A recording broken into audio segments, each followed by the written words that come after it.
James K. Polk was one of the most consequential and arguably the most underrated presidents in American history. He didn't seek power, yet he ended up overseeing the most dramatic expansion of the United States in its early history. Polk's legacy is a story of determination, controversy, and achievement, forever altering the course of the nation. His presidency was a whirlwind of ambition, diplomacy, and military conquest that shaped the future of a continent. But how did this seemingly modest and quiet man leave such a massive mark? James Knox Polk was born on November 2, 1795, in Mecklenburg County, North Carolina, into a well-to-do family. His father, Samuel Polk, was a successful farmer and landowner, and young James was raised in a household where ambition and hard work were valued above all else. However, early in his life, Polk was plagued with health issues, including chronic abdominal pain, that would remain with him throughout his life. Despite these difficulties, he developed a keen mind and a passionate determination. Polk was educated at the University of North Carolina, where he graduated with honors in 1818. He went on to study law and quickly gained a reputation for his diligence and intelligence. But unlike many of his contemporaries, he didn't immediately dive into the cutthroat world of politics. Instead, he spent several years practicing law in Tennessee before entering the political scene.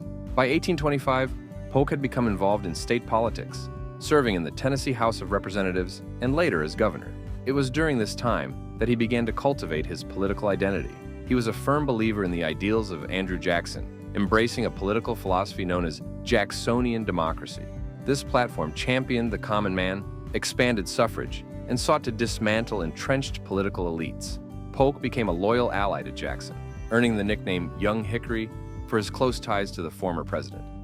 Polk's rise in Tennessee politics was steady, but it wasn't until 1839 that he truly gained national attention. He was elected Speaker of the House of Representatives, a position that allowed him to shape legislation and rally support for his political causes.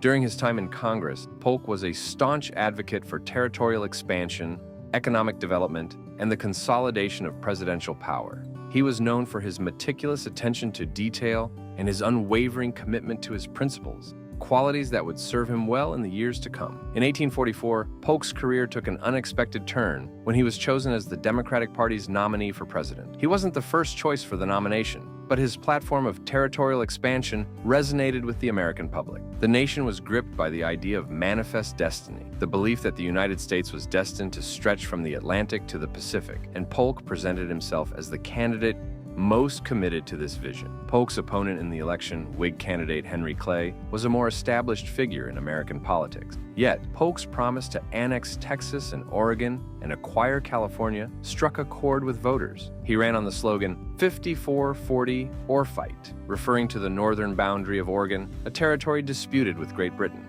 Polk's message was clear: America needed to expand, and he was the man to make it happen. Polk's victory in the 1844 election was a testament to the power of his vision and his ability to rally the American people behind his goals. But while the country was excited by the prospect of expansion, they were unaware of the immense challenges that lay ahead. Polk was about to inherit a divided nation, one on the brink of war and political crisis. Polk wasted no time in pursuing his agenda. Upon taking office in 1845, he immediately set his sights on Texas, which had declared its independence from Mexico in 1836 and was seeking to join the United States. The annexation of Texas was a highly contentious issue, particularly in the South and Southwest, where many feared it would lead to war with Mexico. But Polk, undeterred by the diplomatic complications, pushed for the annexation of Texas, which was formally admitted into the Union in December 1845. Shortly after Texas joined the Union, war broke out with Mexico over territorial disputes. Polk had long sought to expand the United States borders, and when Mexican forces attacked American soldiers in the disputed territory along the Rio Grande, he saw it as the perfect pretext for war. The Mexican-American War, which lasted from 1846 to 1848, was a defining moment in Polk's presidency. Though the war was controversial, Polk's leadership resulted in a decisive American victory, and the Treaty of Guadalupe Hidalgo, signed in 1848, ceded vast territories to the United States, including modern-day California, Nevada, Utah, Arizona, and parts of New Mexico, Colorado, and Wyoming. Through the Mexican-American War, Polk achieved his goal of territorial expansion, but the cost of this victory was high. Thousands of lives were lost, and the war left deep divisions within the country, particularly regarding the issue of slavery in the new territories. The debate over whether these new lands would allow slavery would eventually lead to the Civil War. While Polk's presidency had successfully expanded the United States, it also deepened the tensions that would tear the nation apart in the coming decades. Beyond territorial expansion, Polk's presidency saw other significant accomplishments. He reformed the nation's banking system, reducing the national debt to its lowest point in decades. He also established the independent treasury system, which took control of federal finances away from private banks, a move that strengthened the nation's financial independence. But these achievements are often overshadowed by the controversies surrounding his foreign policy and the war with Mexico. Polk's presidency was marked by relentless ambition and an unyielding focus on his goals. But by the end of his term in 1849, he was physically and mentally exhausted.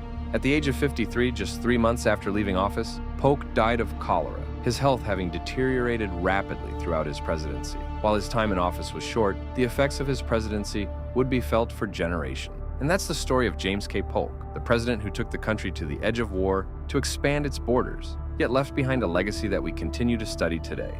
What do you think of Polk's leadership? Did the end justify the means? Let us know in the comments below. And don't forget to subscribe to Footprints of History for more fascinating stories from the past. Until next time, keep exploring history's footprints.